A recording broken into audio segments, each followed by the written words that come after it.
Hello tout le monde, merci d'être là. Moi c'est Alice et dans les précédents épisodes, je vous ai emmené avec moi à travers l'Allemagne, l'Autriche, la Slovaquie, la Hongrie, la Roumanie et la Turquie. Et mon objectif c'est de rencontrer des gens, d'apprendre des choses sur les pays que je traverse, de découvrir des endroits cool et j'essaie de vous partager tout ça à travers ce podcast. À l'origine, je comptais carrément aller jusqu'au Kazakhstan, l'Ouzbékistan, bref ces pays en stan qui ont l'air bien sympas. Mais après m'être renseignée plus précisément sur comment y aller sans avion, j'ai découvert que c'était pas si simple avec des questions administratives à régler et j'ai carrément eu la flemme. Surtout que j'avais pas besoin d'aller aussi loin pour vivre des aventures de folie, je me suis donc mis en tête de sillonner la Turquie.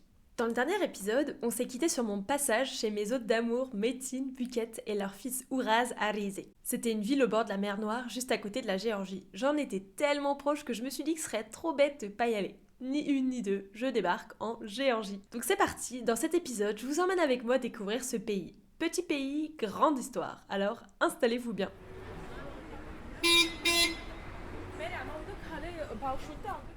Pour vous situer, la Géorgie, c'est un tout petit pays de 3 millions d'habitants qui a sa propre culture, sa langue et son alphabet unique. Le pays est limitrophe avec la Russie au nord, la Turquie et l'Arménie au sud.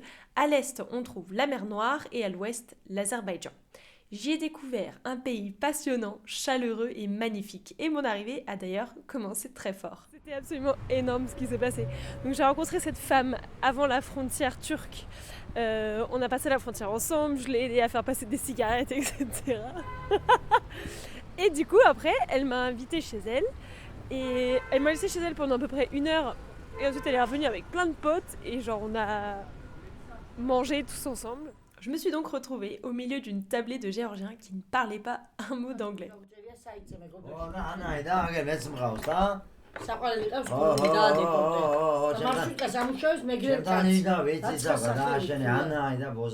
La Géorgie est connue pour son vin et il a coulé à flot.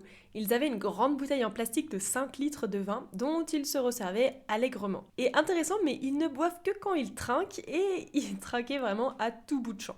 En fait, j'ai découvert après que c'était traditionnel chez eux. Une personne, appelée le tamada, est désignée pour porter les toasts. Il lève son verre pour honorer successivement la paix, les ancêtres, la famille, les amours, etc.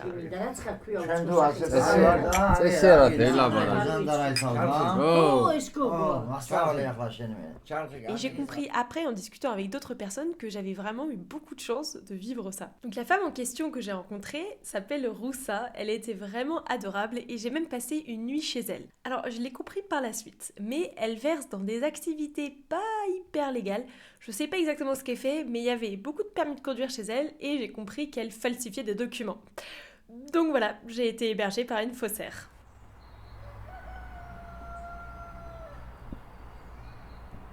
Premier réveil en Géorgie. Et donc maintenant je me balade dans cette ville, Batumi, première ville que je fais en Géorgie. C'est assez incroyable. Alors déjà je suis sortie d'un pays musulman. Donc là je retrouve un pays chrétien et franchement ça n'a rien à voir. Et à Batumi, j'ai aussi été hébergée par Hélène, rencontrée sur Couchsurfing. Alors Hélène, elle n'est pas faussaire, mais manageuse d'un groupe folk rock assez connu en Géorgie apparemment. Elle habite un peu plus au nord de la ville, au bord de la mer, près d'une plage de galets.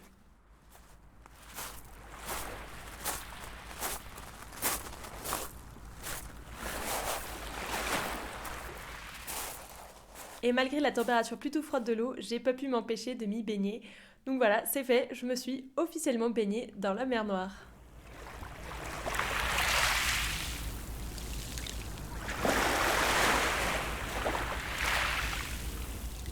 Après ça, je suis partie à la découverte de la ville et j'ai continué à faire plein de rencontres. C'est excellent, je viens de rencontrer 2 Géorgiens qui ont vu que j'avais un appareil photo, du coup ils m'ont dit « Ah, prends-nous en photo !» Du coup, je leur fais un petit shooting photo au bord de la mer. Et à la fin, une dizaine de photos quoi. Et à la fin, ils veulent me donner des sous. Je te dis, oula, non. Et du coup, ils sont allés m'acheter des bracelets. Ils sont revenus après, me disent, tiens, c'est pour toi. C'était le début d'une longue liste de photos qu'on m'a demandé. J'ai pris le petit téléphérique qui passe au-dessus de toute la ville pour avoir un petit point de vue.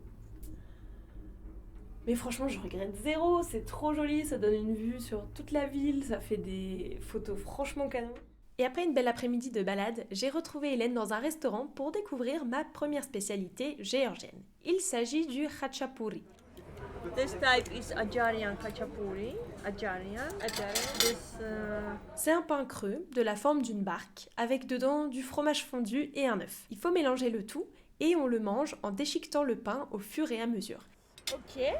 And then we are eating with a hand, Ok. like this. Yes. And with You shake dip this. it. Yes, Mm. like this. Oh wow. It's delicious. Yeah, it's tasty. Yeah. Good taste. Yeah. C'est délicieux et bien gras aussi. Surtout si, comme Hélène, vous rajoutez un bon gros morceau de beurre dedans. Ah, this is butter. Ok. You can add this. Une fois le ventre bien rempli, nous sommes allés à une soirée dansante, rock et swing.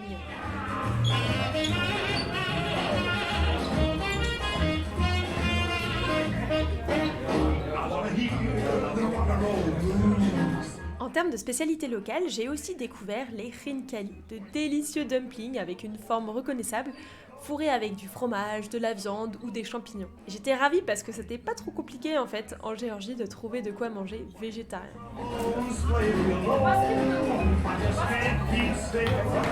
Le lendemain, je saute dans un train et j'arrive à Tbilissi, la capitale. ყურადღება, გაჩერება სადგური თბილისი. Dear passengers, the station is Tbilisi. Et même dans le train, j'ai continué à faire des rencontres. Le trajet en train était trop cool, magnifique, des paysages hyper verdoyants. Et surtout, j'ai rencontré un mec trop sympa, un ancien joueur de rugby géorgien. Et du coup, quand on a compris tous les deux qu'on jouait au rugby, on est vraiment tombés dans les bras en mode « Ah, mon frère !» C'est vraiment une grande famille. Et du coup, on a discuté pendant tout le trajet. Il est hyper sympa. Et du coup, peut-être que demain, on va aller voir un match de rugby si il trouve un club où il y a un match demain. Et après, il m'a payé le taxi pour aller jusqu'à l'hôtel. Donc franchement, très très cool les Géorgiens. Je me lance donc à l'assaut de cette nouvelle capitale. J'avais besoin d'être un peu tranquille, alors je me suis payée 2 nuits en hostel avec une chambre rien qu'à moi et ça m'a fait le plus grand bien. Je suis partie ensuite dans la ville, glanant des sons à droite à gauche, j'entends des prières.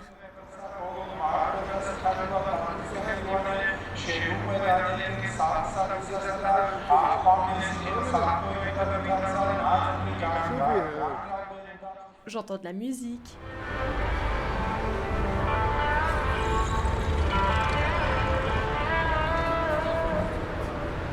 Et j'entends aussi ce son.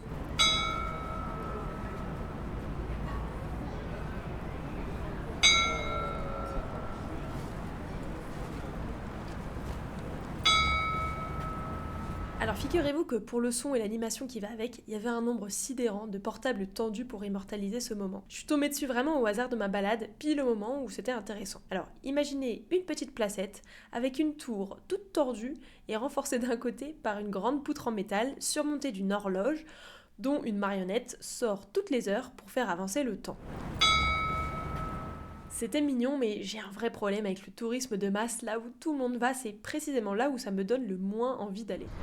Rapport d'étonnement en continu. Je vois beaucoup de gens jouer au backgammon dans la rue. Je vois pas mal quelques voitures qui ont le volant à droite, alors qu'ils roulent comme nous. Mais le volant est à droite sur certaines voitures, donc à creuser. Alors le backgammon ou nardi est un jeu très pratiqué dans le pays, dans les parcs, dans les rues, j'en ai vraiment vu beaucoup. C'est un jeu de société qui oppose 2 joueurs et le but c'est d'être le premier à sortir ses pions complètement du plateau avec un système de lancer de dés. Et les échecs sont aussi très populaires en Géorgie. Et concernant les voitures, j'ai découvert que la Géorgie était en fait une plaque tournante d'achat et de revente de voitures. Alors elles viennent d'un peu partout, notamment du Japon où le volant est à droite. Et elles sont revendues dans les pays voisins comme l'Arménie, l'Azerbaïdjan ou les pays d'Asie centrale. Ces dernières années, le gouvernement géorgien a limité l'immatriculation des nouvelles voitures qui ont le volant à droite en raison des risques de sécurité routière, mais celles qui ont été immatriculées avant sont encore en service et il y en a suffisamment pour que je les remarque. Et autre petit détail, c'est une plaque tournante de voitures mais pas de pièces détachées. Comme ils conduisent n'importe comment, les accidents sont monnaie courante et ils n'ont pas de quoi remplacer les pièces manquantes. Et donc il y a énormément de voitures qui n'ont pas de pare-choc par exemple. Et dernière chose à creuser, les femmes ici dans les églises rentrent la tête à moitié couverte d'un foulard. Donc je sais pas trop pourquoi, donc j'ai pas pu rentrer dans une église encore parce que j'ai pas mon foulard. Mais bon, c'est pour plus tard. Et en creusant un peu, j'ai découvert qu'en fait c'est la tradition ici en Géorgie que les femmes se couvrent la tête. Leur religion c'est le christianisme orthodoxe, plus précisément l'église orthodoxe apostolique géorgienne. La Géorgie, c'est l'un des premiers pays au monde à devenir officiellement chrétien grâce à Sainte Nino, une évangélisatrice vénérée dans tout le pays, et toute cette affaire remonte au début du IVe siècle. L'histoire du pays est passionnante, ça fait des millénaires qu'il y a des hommes et des femmes sur ces terres. La Géorgie connaît son âge d'or au XIIe siècle sous la reine Tamar, tiens, une femme comme par hasard, mais les envahissements successifs des Mongols, Perses et Ottomans affaiblissent le pays, qui tombe dès le XIXe siècle sous la domination russe. Et je reviendrai dessus un peu plus tard. Alors pour continuer mon rapport d'étonnement sur la Géorgie, l'architecture c'est un peu de bric et de broc, les bâtiments semblent vraiment sur le point de tomber. C'est assez... Enfin il y en a qui sont relativement en mauvais état. Et il y a même une rue où il y avait des énormes tréteaux de bois qui étaient en travers de la rue pour maintenir la façade. Le truc super rassurant. Et toute la ville est un peu comme ça et en même temps c'est trop beau, genre ça donne un charme super particulier et c'est hyper photogénique. Donc ça j'avoue je me régale. L'architecture est hyper intéressante dans la ville. On y trouve des vieux édifices religieux et aussi des très récents. Le vieux Tbilissi est parsemé de vieilles maisons en bois avec des balcons suspendus colorés, c'est juste magnifique. Et l'héritage de la période soviétique a aussi laissé de nombreux blocs d'immeubles qui côtoient des constructions ultra modernes et futuristes. Alors malheureusement, le tout est assez mal entretenu, pas très régulé et c'est dommage parce que c'est tellement beau. J'ai trouvé que c'était une capitale qui valait vraiment la visite. Il y a tellement de choses à voir. Il y a plein de statues partout, des super beaux points de vue, des rues incroyables. Et c'est marrant parce que c'est dépaysant et en même temps familier. La ville est aussi réputée pour ses bains chauds alimentés par des sources sulfureuses naturelles avec une odeur caractéristique. Le nom Tbilissi vient d'ailleurs du mot géorgien Tbili qui veut dire chaud. Tbilissi et l'ensemble du pays se trouvent à la croisée de plusieurs cultures. On y décèle les influences européennes, russes ou orientales et ça rend le tout vraiment très intéressant.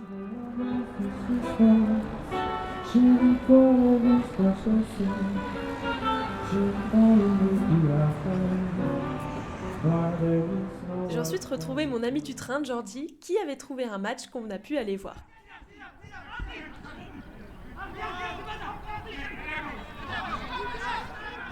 So Georgie, what are we watching? We are watching in my life after May 10-year local championship of Georgia. I'm watching. Very nice. Yeah, really full with emotion. So would be glad to come here again and again. Yes. May one day I will escape inside also. C'est assez étonnant parce qu'au sud de la Géorgie, on trouve la Turquie et l'Arménie, deux pays qui ne pratiquent pas du tout ce sport et en fait ils savent même pas ce que c'est. Et ici, en Géorgie, le sport est super répandu. Oui, nice.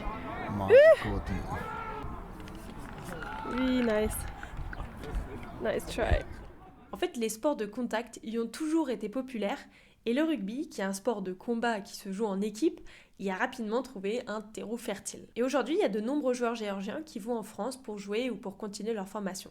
Et pour vous dire, c'est le cas de mon club à Angers qui compte quelques joueurs géorgiens. Et après, petite aventure, on allait dans un café et en partant, j'ai oublié mon téléphone, sauf qu'on s'en est rendu compte, on était à plusieurs kilomètres de là en voiture. Et on a appelé plusieurs fois sur mon téléphone et la serveuse a décroché, donc on a su qu'il était au café. Et on est allé le chercher. Bon, heureusement que ça s'est passé comme ça. Avec cette histoire, j'apprends que la Géorgie est un pays où il n'y a pas trop de petits vols. Bon, c'est renforcé aussi par les nombreuses caméras de sécurité qu'il y a partout. Il y a de la criminalité, bien sûr, mais c'est à plus grande échelle. J'étais pas du tout stressée pour mon téléphone et la suite de l'histoire m'a donné raison, même si j'aurais été bien embêtée sans ce petit bijou de technologie.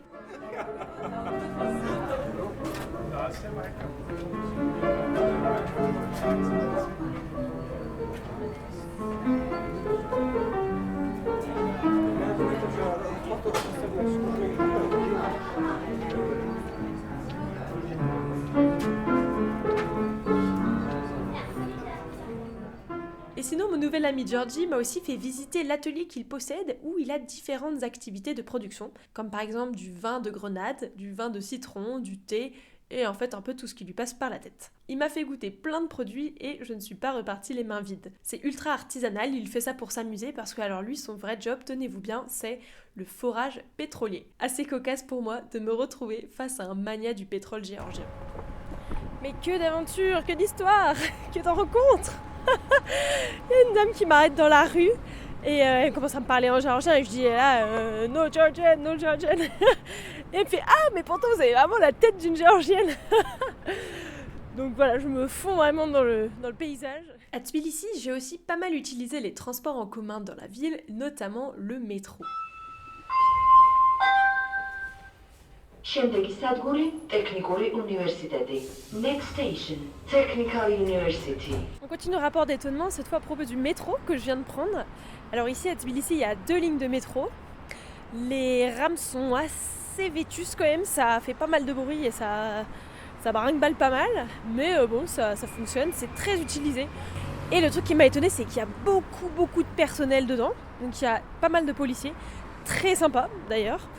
J'étais un peu perdue, j'ai demandé à un policier de m'aider, il m'a accompagné jusque devant ma rame. Et il y a plein de personnel qui est en gilet jaune et qui sert un peu de poteau humain. Par exemple, il y avait un couloir où il y avait des gens qui arrivaient d'un côté, qui se croisent, et du coup ils se mettent au milieu pour fluidifier le passage. Mais genre, il y en avait tous les 2 mètres, des gens comme ça. Plutôt des femmes et quelques hommes assez âgés. Mais il y en a vraiment énormément quoi, ça emploie un paquet de monde. Et après ça, j'ai continué à me balader dans la ville, à marcher un peu partout.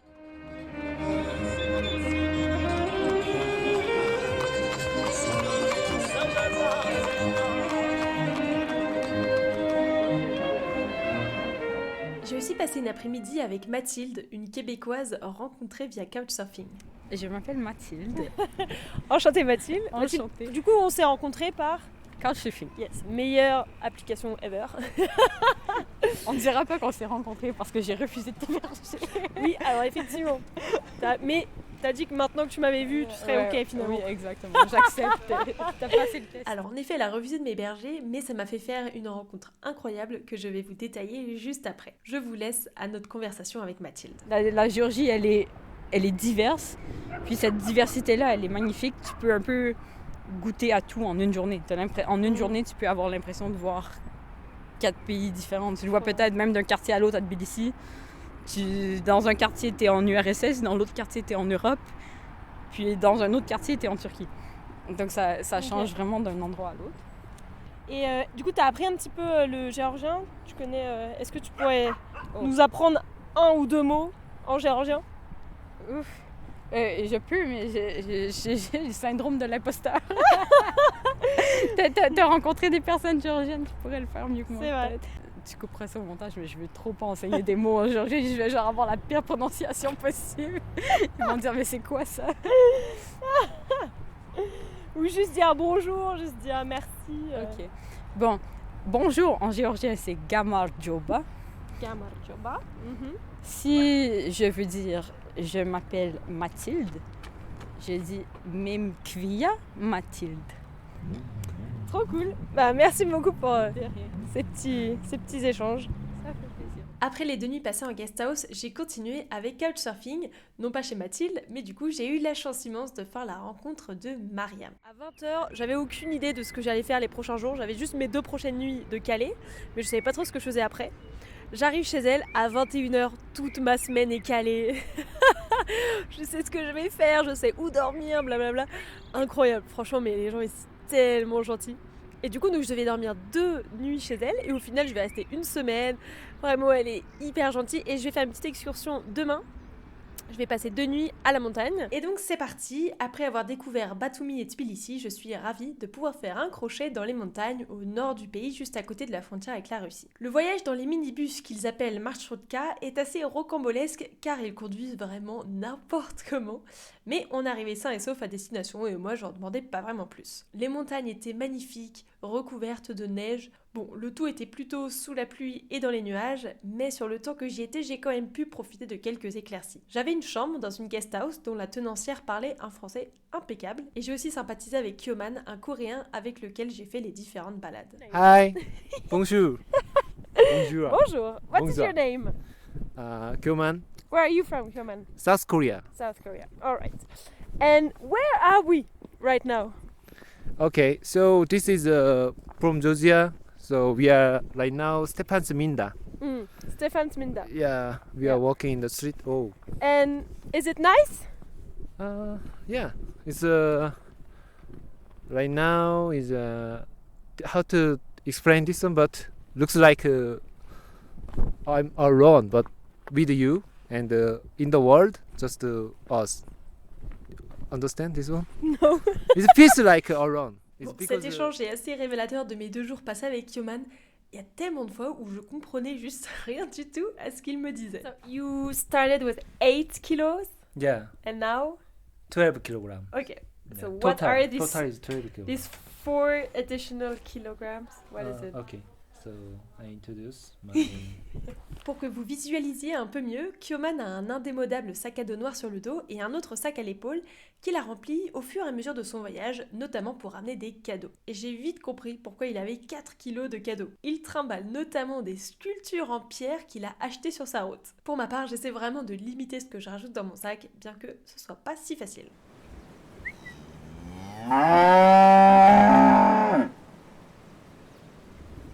Voilà, communication établie.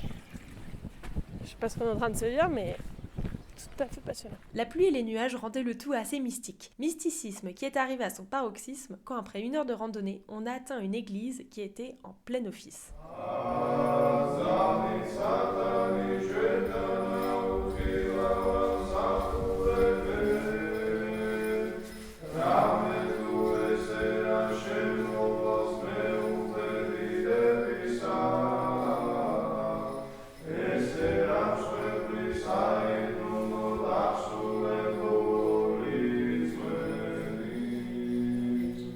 De cette église perchée en haut de la montagne, on était censé avoir une super belle vue sur la vallée et les montagnes en face. Sauf qu'au moment où j'y étais, il n'y avait que de la brume ainsi que d'autres touristes. Et ils m'ont beaucoup fait rire parce qu'ils se prenaient en photo avec la vue, sauf qu'il n'y avait précisément pas de vue ce jour-là. Ce petit crochet dans les montagnes était sympa, mais ça m'a fait réaliser que ça m'amusait pas trop de rencontrer d'autres backpackers comme ça. Ce que je préfère, c'est rencontrer des locaux et pouvoir échanger avec eux. Et heureusement, je rentrais à Tbilissi chez ma fantastique hôte Mariam. Et ensemble, on a fait un sacré paquet de choses.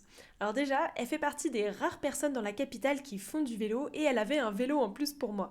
Ça m'a fait tellement plaisir de pouvoir rouler à nouveau, ce mode de transport me manquait vraiment. Est-ce que Tbilissi est fait pour les vélos? Pas du tout. Peu de pistes cyclables et beaucoup de dénivelé, mais ça nous a pas arrêtés. Et je découvre au passage que pour que l'option vélo soit disponible sur Google Maps, il faut qu'un certain nombre de kilomètres de pistes cyclables soient construits dans la ville, qu'un vrai réseau existe, ce qui n'est pas encore le cas à Tbilissi, pour vous dire à quel point c'est pas vélo-friendly.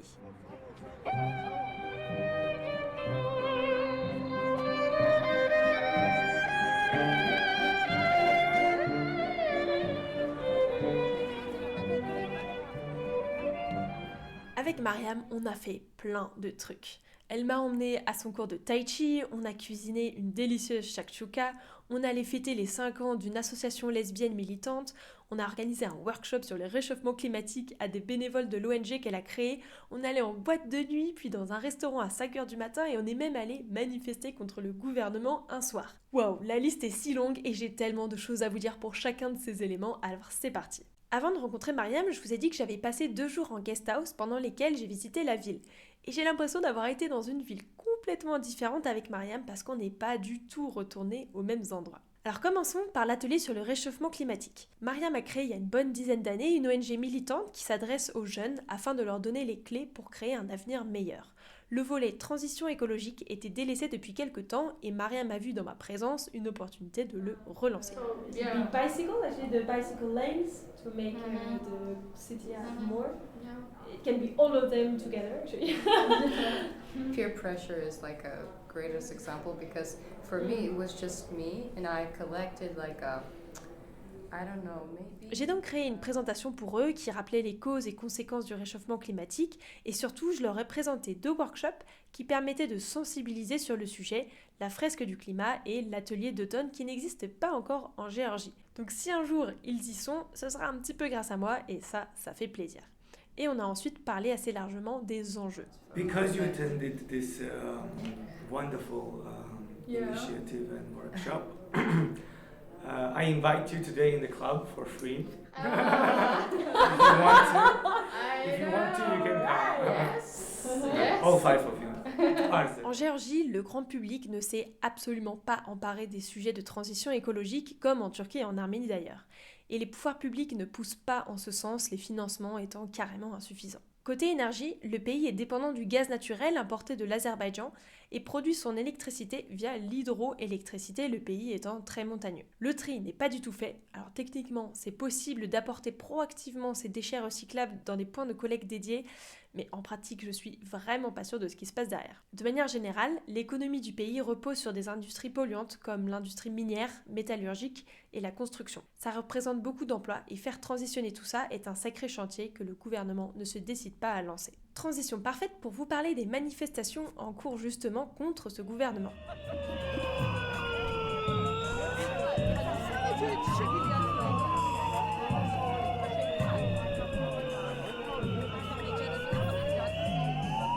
So where are we? In front of the parliament. I think it's 127 days we're protesting Against our government. Tous les jours, de nombreux Géorgiens et Géorgiennes manifestent devant le Parlement. Ils demandent pas mal de choses. Une annulation ou révision des précédentes élections législatives suspectées de fraude massive. Ils demandent la libération de prisonniers politiques. Ils demandent des réformes démocratiques, notamment dans le système judiciaire et électoral, et un engagement clair en faveur de l'adhésion à l'Union européenne. Le parti au pouvoir, appelé le Rêve géorgien, est au contraire plutôt tourné vers la Russie. La Géorgie est un ancien satellite de l'URSS dont l'armée rouge a envahi le pays en 1921. Ils en sont sortis en 1991 où, suite à un référendum, 98% de la population vote pour l'indépendance, ce qui fait de la Géorgie l'un des premiers pays à prendre officiellement son indépendance de l'URSS avant même sa dissolution formelle. Aujourd'hui, les Géorgiens et particulièrement les jeunes veulent se tourner vers l'Europe. D'ailleurs, dans les rues de Tbilissi, il y avait beaucoup de tags avec le drapeau de l'Union européenne et des citations comme « Fuck Russia », fuck Poutine. C'était hyper intéressant et fort de me couler dans la masse des manifestants qui prennent beaucoup de risques pour être là. Des caméras de reconnaissance faciale sont installées un peu partout et c'est par courrier qu'ils reçoivent les amendes qui peuvent monter jusqu'à 1500-2000 €. Pour éviter que les caméras les reconnaissent, ils ont tous le visage couvert, des casquettes enfoncées sur la tête ou carrément des faux nez ou autres éléments permettant de les rendre méconnaissables. J'ai discuté avec plusieurs manifestants qui ont peu d'espoir mais qui reviennent pourtant tous les jours.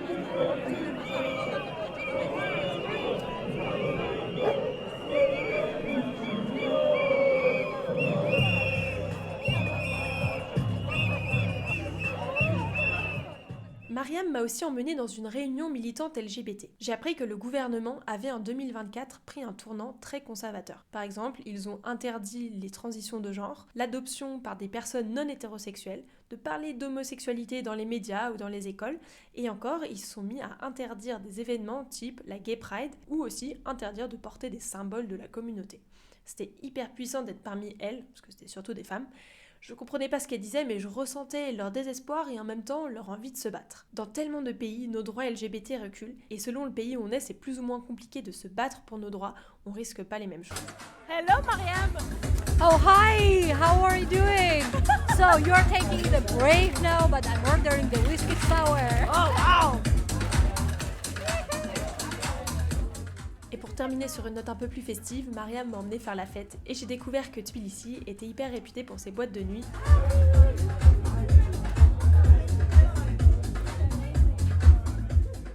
So tell me, Mariam, how good is your soup? Oh, it's amazing. Well, it's like the Lulu. Well, you can see, but you can't eat.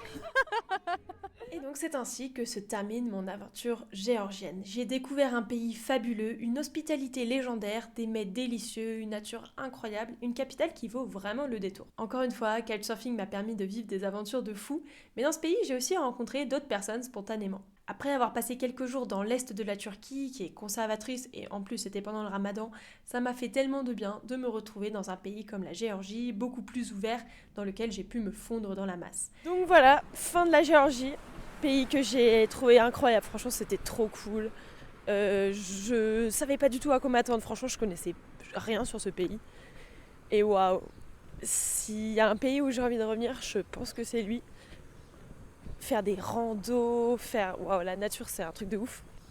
Et donc là c'est parti pour un nouveau pays, je vais prendre le bus pour aller en Arménie. Oh my god. Oh my god. Let's go. Mais ça, c'est pour la prochaine fois. Avant de terminer l'épisode, c'est l'heure du challenge auditif. La dernière fois, le son était le suivant. Et c'était bien un feu, alors plus précisément le poêle qui réchauffait l'ensemble du restaurant où j'étais à Erzurum. Et voici votre nouveau challenge auditif.